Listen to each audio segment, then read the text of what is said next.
Well, how's it going, boys and girls? Welcome back to another Friday Live at 3. Yeah, I know I wasn't here last week. I was over near Savannah playing with my track toy. Really beautiful weekend. It was a whole lot of fun. Student progressed well, so I've been happy about that. So what do we have going on this weekend? Well, for once, Nathan and Mike and the rest of the team, they're able to take a weekend off. Well deserved. They've been hitting it hard on the Partzilla Arena Cross series. And if you are a subscriber to FS2 or FS1, Fox Sports, you can go in and view those events there. This weekend, nothing going on, so they're taking a well-deserved weekend off. So what have Tracy and I been up to this week? Well, Tracy has been sequestered on the other side of that wall, finishing up that build we did of a Can-Am X3 engine for Michael Sabo.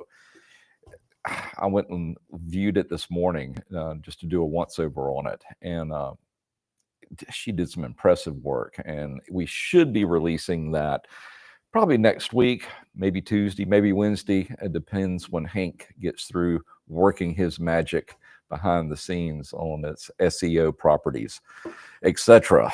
So what have I been up to? Been in the studio by myself and actually not recording anything, but I have been working on a rather large project that I'm going to walk over and introduce y'all to real quick. So indulge me, and then we'll get back into or start off answering a few questions today.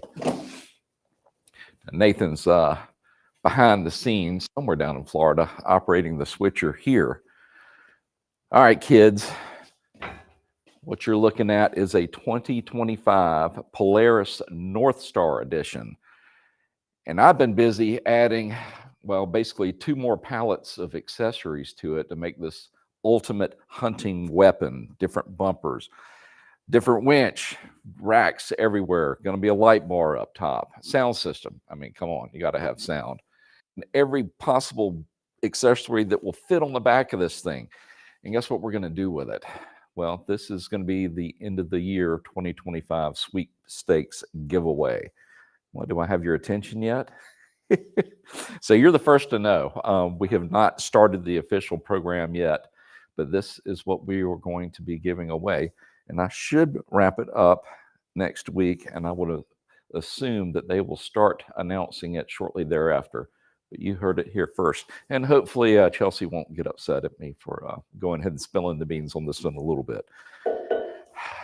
Just to give you an idea, with the MSRP of the unit itself and everything I put on it, it's pushing about 38,000. So, yeah, somebody's going to have a really good Christmas this year. All right, well, let's get back over and answer a few questions.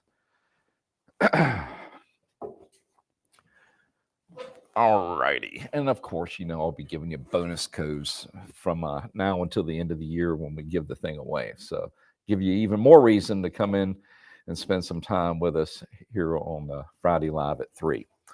So, let's look at what Hank had given me for today's lineup. And I did have enough time to read through, so hopefully I'm going to give you some good answers to those that were sent in. Viper 6. I picked up a used carbureted Honda Metro scooter. It has an aftermarket pipe and a foam air filter. How do I select the correct low and main jet to run correctly? Excellent question. Is there a definitive answer? Okay, you're going to need this pilot and this main. No, not really, because it depends on where the unit is, the temperature that you're running in, and there's a lot of different variables. Now, I can tell you from experience, as you're going through the tuning process, too much or too little fuel can make it bog down, and that's what you're trying to avoid as you're going through the RPM range. Now, the best way for me to guide you through this, instead of taking 20 minutes to explain it right now, is go to that playlist of that KLX 110 pit bike that I did. We actually carved out a video where I tuned the carburetor to the exact same parameters that you're talking about for your little Honda Metro scooter. Now, are the values going to be the same? No, not even close. But the process is going to be the same. I go through adding too much fuel, then taking away too much fuel, and what it takes to just zero in to get it to run right. So if you would look at that playlist and find the carburetor tuning video, it's only about 7 or 8 minutes long, but I cover a lot of information in those 7 or 8 minutes. So go check that out and I can walk you through it. Okay, this is a weird one. XPWWX Queen. No idea. If you were to give advice to someone building a dirt bike from the frame up for the first time, what are the 2 things you would tell them? Really simple. Buy a bunch of different Ziploc bags and get you a felt Mark Saw pin. Everything each nut and bolt you take off, write down what it came off of and separate it piece by piece. Before you even start to take this thing apart, take a bunch of pictures. Take every possible angle, and when you think you're done, go back and take some more, because invariably you're going to say, now, which way was that cable routed, or how was that connection made? It happens. Or which way did that bracket go on? Pictures, well, like they say, it's worth 1,000 words. Document things as you're pulling them apart, label everything, and take a lot of pictures. Well, that's actually 3 things, but that was how I approached doing the CRF 450R, which was all the way down to the frame and then all the way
All right, Nathan, is it back on now? I'm going to assume yes. Oh, you got to love techno stuff. We'll take off that mic and just use the AirBook.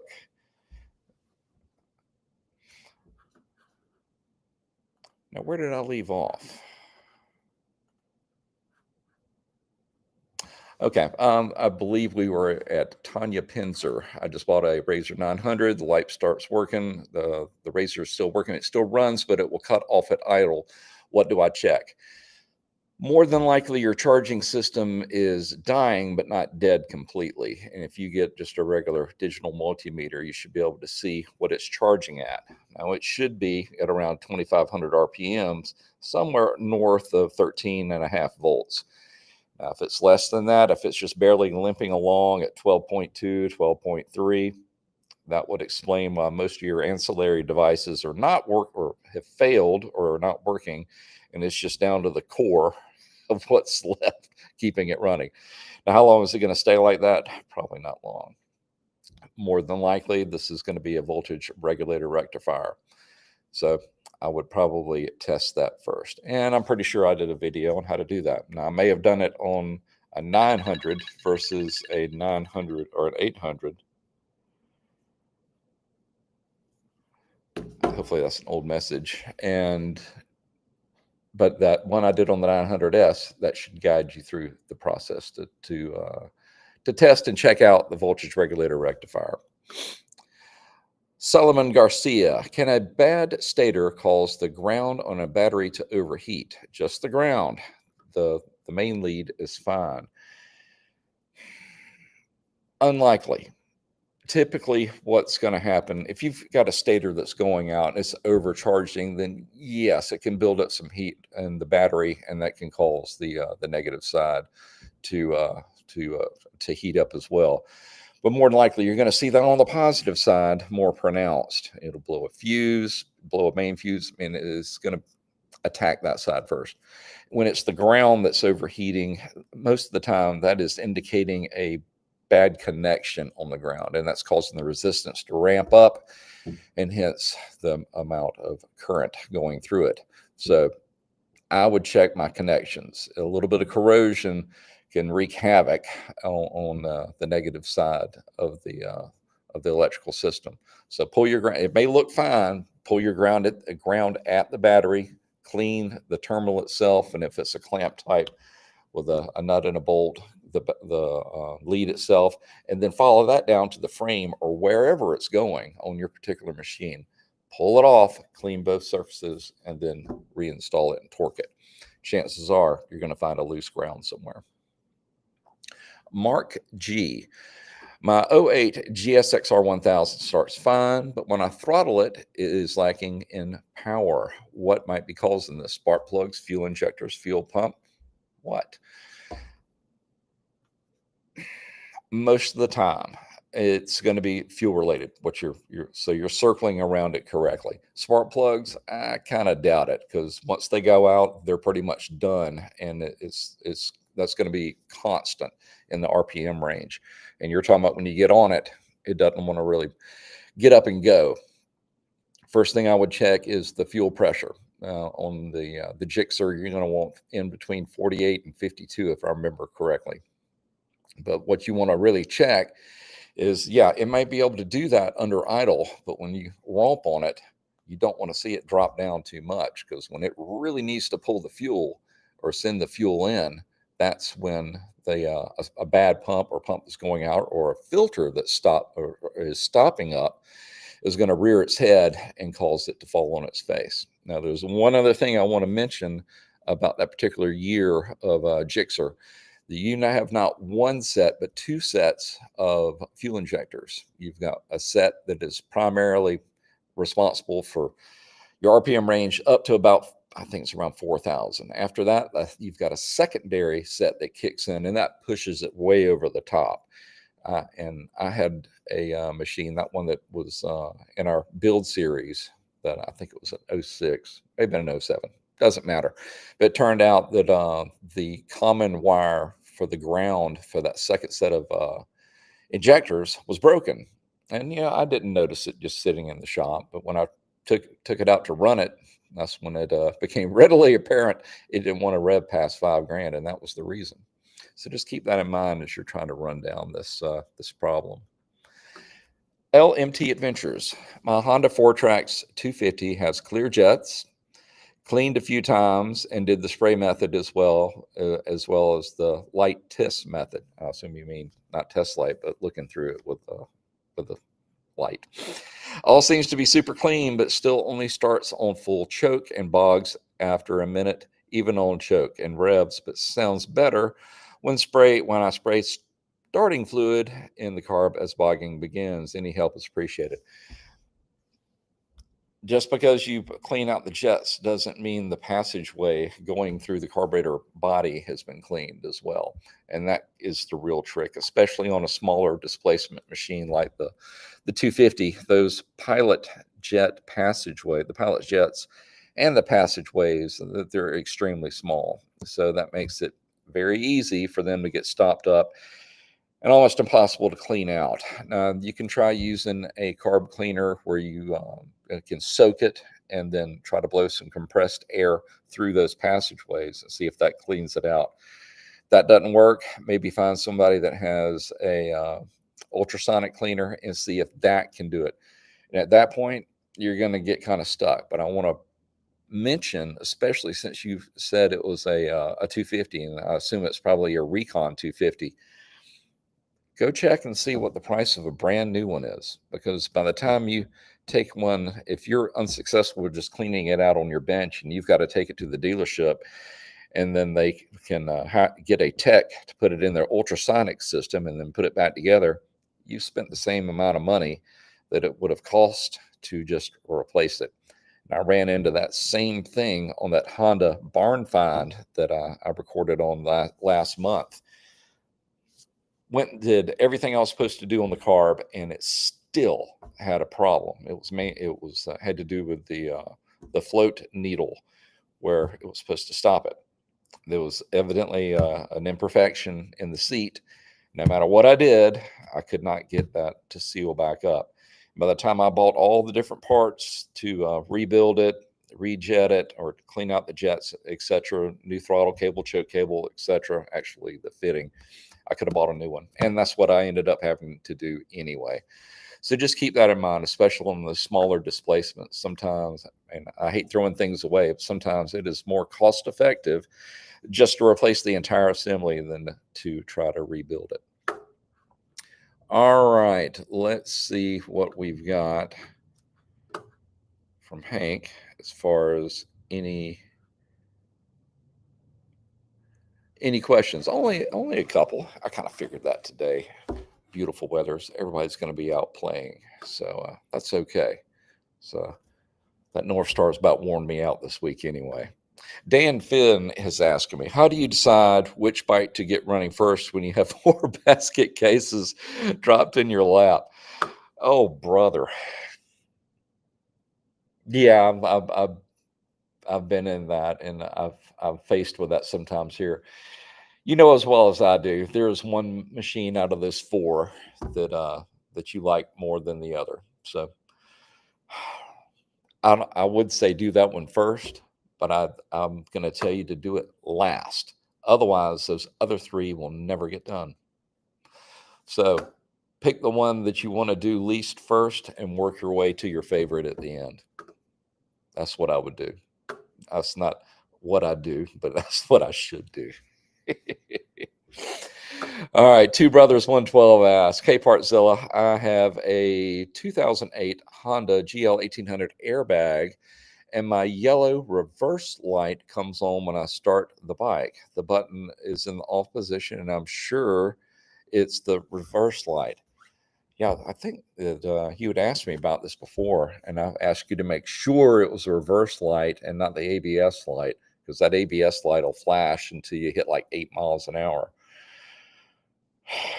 So that's telling me something in the harness, or that switch, reverse light switch, is having an issue.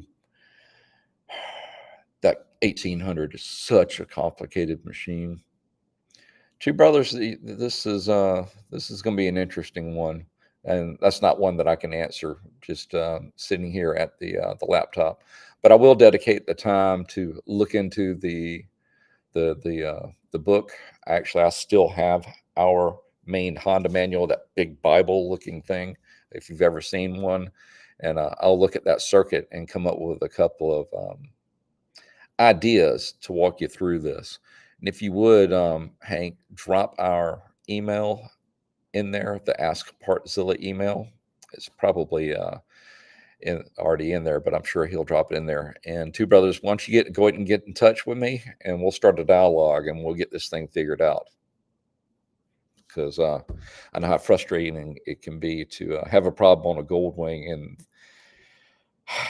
they can be difficult to run down. And I've got a fair amount of time with them, and especially electrical. You give me a diagram, I'm going to figure it out. So I'll help you figure this one out. So just drop me a line.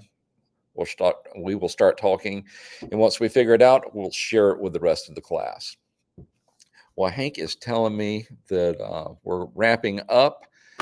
No more questions, and evidently we're not going to have a live next week, so it'll be the week after Two Brothers. So that's why I definitely want you to go ahead and start talking to me now. Otherwise, it would drag on forever if we're just going to communicate back and forth during the live. That just won't get it done.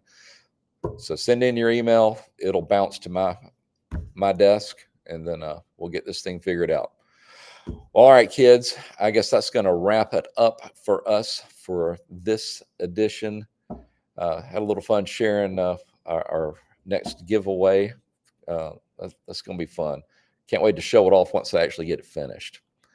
Well, once again, thanks for everybody coming by, swinging by, spending a little bit of time with us. Really appreciate y'all doing it, especially the customers. You make all this possible, and I just enjoy helping y'all out. So everybody have a good weekend, a good 2 weeks, another good weekend, and then we will see you, not this next Friday, but the one after. So y'all take care.